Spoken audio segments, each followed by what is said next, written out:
The moment she snapped goes viral. Those words exploded across social media before anyone even understood what actually happened. Because what unfolded between Alexandra Eala and Aryna Sabalenka wasn't just a rally or a point. It was a moment so raw, so unfiltered that fans wondered if they had just witnessed the birth of a new rivalry. One swing, one scream, and one impossible winner. And suddenly, the entire stadium froze in disbelief. Sabalenka stared at Eala like she couldn't believe she'd been beaten at her own game. Eala wasn't supposed to fight back like that. She wasn't supposed to snap. But pressure does strange things to even the calmest players. And in that split second, something inside her broke. Or maybe something finally awakened. What followed would divide the tennis world and make this moment go viral for all the wrong and right reasons. Before the moment went viral, before the clips spread across TikTok, Twitter, and every tennis page on the internet, there was a story growing quietly behind the scenes. A story nobody paid attention to until it finally exploded. Alexandra Eala had been climbing the rankings faster than anyone expected. She wasn't supposed to be the one threatening giants. She wasn't supposed to be the one showing up on center court with a confidence that felt almost unrealistic for a 19-year-old. And she certainly wasn't supposed to be the player the world #1 had to worry about. But tennis doesn't follow scripts. It writes new ones every season. Eala wasn't a prodigy in the traditional sense. She didn't arrive with the hype of a Coco Gauff or the terrifying power of an early career Sabalenka. What she had was something far more unpredictable. Precision, patience, and a calmness that made critics uncomfortable. They called her too composed, too quiet, too young to cause real damage. Those comments stayed with her even when she pretended they didn't. And every win seemed to feel something deeper inside her. Something waiting for the right moment to burst out. Sabalenka, meanwhile, stood on the opposite side of the tennis universe. A powerhouse, a two-time Grand Slam champion, a woman with a presence so forceful that crowds leaned back when she screamed. She was intimidation in pure athletic form. For years, players stepped into matches against her already half-defeated. Her serve wasn't just fast, it was a warming. Her forehand wasn't just heavy, it was a challenge. And her personality wasn't just intense, it was uncompromising. And that's exactly why no one expected her to see Eala as a threat. The two had crossed paths before practice courts, player lounges, tournament halls, but never with real friction. Not until now. Not until the season shifted and the wins started piling up for the young Filipina. Not until commentators began whispering, "She reminds me of a young Sabalenka." To some players, comparisons are compliments.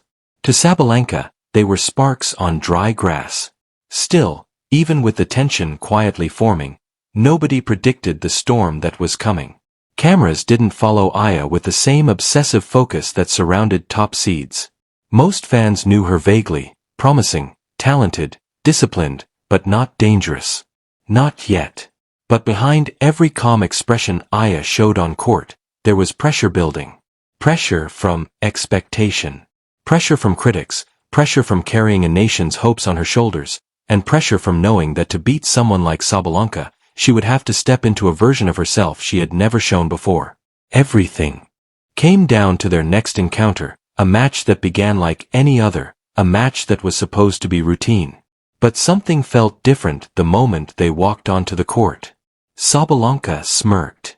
Eala didn't blink, and for the first time their energy collided like two storm fronts meeting in the middle of an open sky. Nobody knew it yet. But this was the match that would change everything. This was the moment that would break the internet. This was the moment she snapped. The match began with the usual electricity, but everyone in the stadium sensed something underneath the surface, something sharp, something unsettled. It wasn't obvious at first. It wasn't loud. It was the kind of tension that hides in details. A longer stare, a tighter grip on the racket, a pause that lasts 1 second too long. And between Eala and Sabalenka, those details were impossible to ignore. From the very first rally, Sabalenka came out swinging like she wanted to crush the match before it even started. She hammered the ball with that signature violence she was famous for, sending power shots deep into the corners. Most players broke under that pressure. But Eala didn't. She absorbed every hit with a strange calm, like she had expected the storm and was ready to walk straight through it. That was the first trigger. Because Sabalenka wasn't used to seeing that look, not from younger players, not from newcomers, and especially not from someone who was supposed to be intimidated by her presence. When Eala encountered Sabalenka's first explosive forehand with an even sharper angle, something flickered behind Sabalenka's expression, not fear, but recognition that this wasn't going to be routine. Then came the point that changed the entire energy of the match, a long rally, nearly 20 shots, both players refusing to back down. Sabalenka hit heavy, desperate, pushing for a mistake. Eala chased down ball after ball with a level of determination that sent murmurs through the crowd. And then out of nowhere, Eala ripped a forehand winner down the line, clean, loud, undeniable, landing right on the edge of the baseline. The stadium gasped. Sabalenka froze. And Eala didn't celebrate. She simply turned her back, walked toward the baseline, and prepared for the next point. And that quiet confidence, that refusal to acknowledge Sabalenka's intimidation, was the second trigger. Sabalenka nodded toward the umpire. A quick complaint. Something about the line. Something about the ball being out. But the replay was clear. The ball touched the line. It wasn't even close. The crowd knew it. The umpire knew it. And Sabalenka knew it too. But this wasn't about the point anymore. It was about pride. When Sabalenka returned to the baseline, she stared across the court as if demanding a reaction from Eala. But Eala's silence only fueled her anger.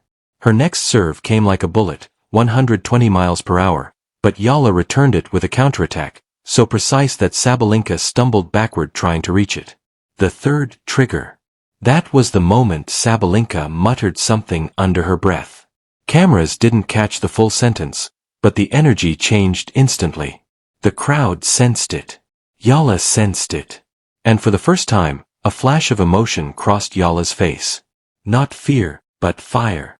From that point forward, the match wasn't about tennis. It was about dominance. It was about respect. It was about proving who belonged. Aryna Sabalenka joining us once again with a victory against Gesso. With every point was the beginning of the snap that would soon go viral around the world. The moment the match tipped from competitive to combustible, everyone watching felt it. A shift in energy so sharp it was almost physical. And as the rallies grew longer, louder, and more desperate, every pair of eyes in the stadium locked onto one reality. This was no longer a match. It was a confrontation. Aya's composure only made things worse for Sabalenka. Every time the Belarusian unleashed a monstrous forehand, Aya returned it with a quiet precision that felt almost disrespectful. Not intentional, not obvious, but in the world of elite athletes, nothing cuts deeper than a challenger who refuses to break. And it was that unshakable calm that sent social media into a frenzy.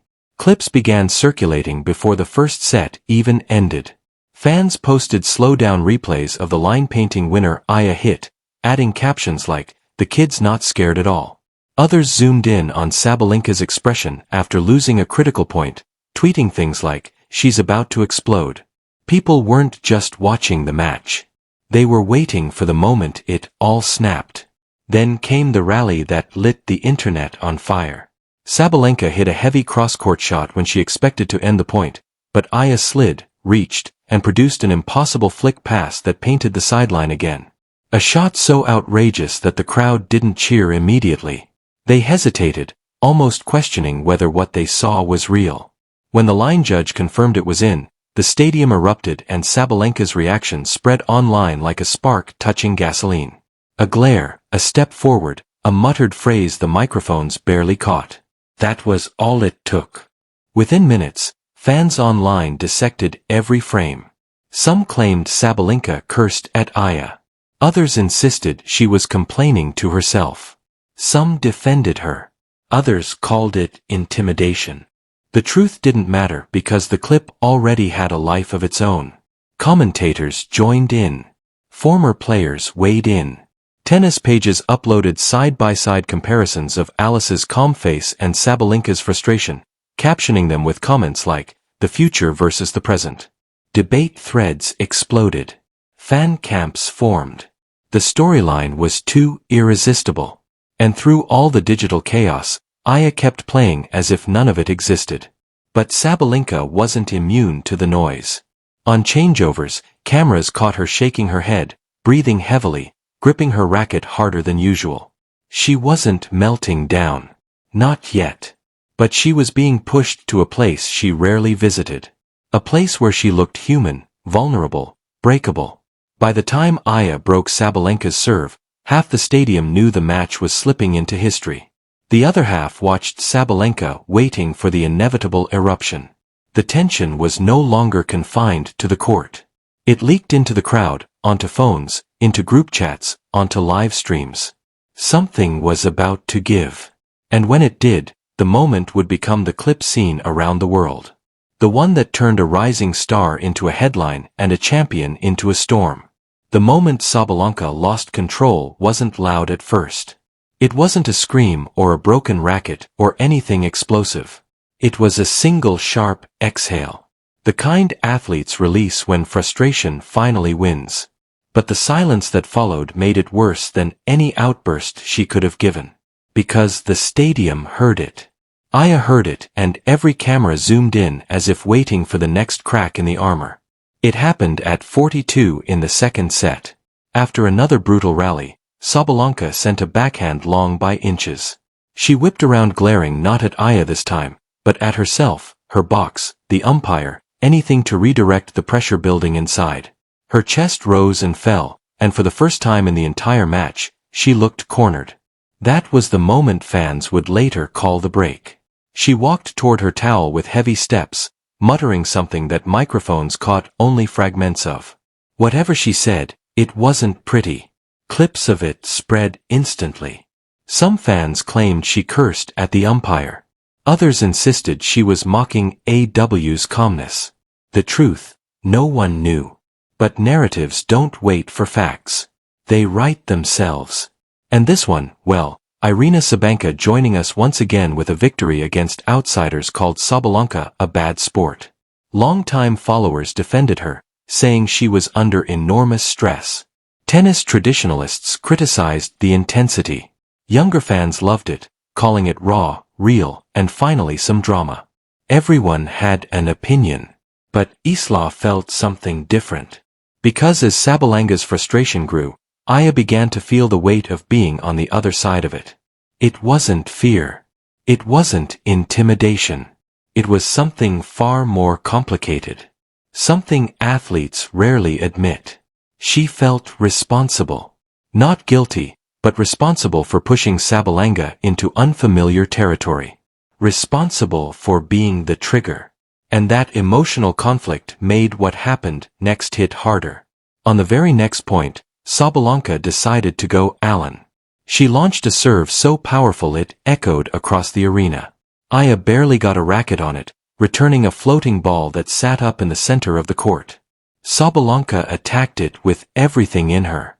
A forehand meant to end the rally, the game, the doubt. But it clipped the tape. The tiniest kiss of the net, the faintest touch of misfortune. The ball dropped back onto her side and Sabalenka's face shattered. Her racket flew. Not thrown at anyone, not dangerously, but thrown enough to shock the stadium into silence. Gasps rippled across the stands. Commentators went quiet. Even Aya froze, unsure whether to turn away or look up. It was the kind of moment athletes never want broadcast. Vulnerable, raw, unfiltered. And fans weren't kind.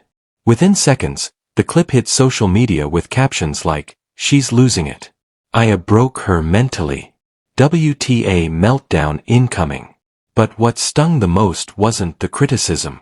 It was the realization for Sabalenka and for everyone watching that momentum was no longer slipping. It had already fallen and the world was watching every second of the unraveling. When the dust settled and Sabalenka's racket hit the court, the match didn't feel like a competition anymore. It felt like a confession. Not spoken, not acknowledged, but revealed in the cracks of a champion's composure and the rise of someone who had finally stepped into her own power. The truth didn't arrive as a dramatic outburst. It arrived in silence. Eala looked across the net and saw something she had never seen in Sabalenka before. Not anger, not intimidation, but vulnerability. A human moment hidden beneath years of dominance, pressure, and expectation. Sabalenka wasn't just losing a match. She was losing control of the story she had built for herself. The story of being untouchable, unshakable, unbreakable.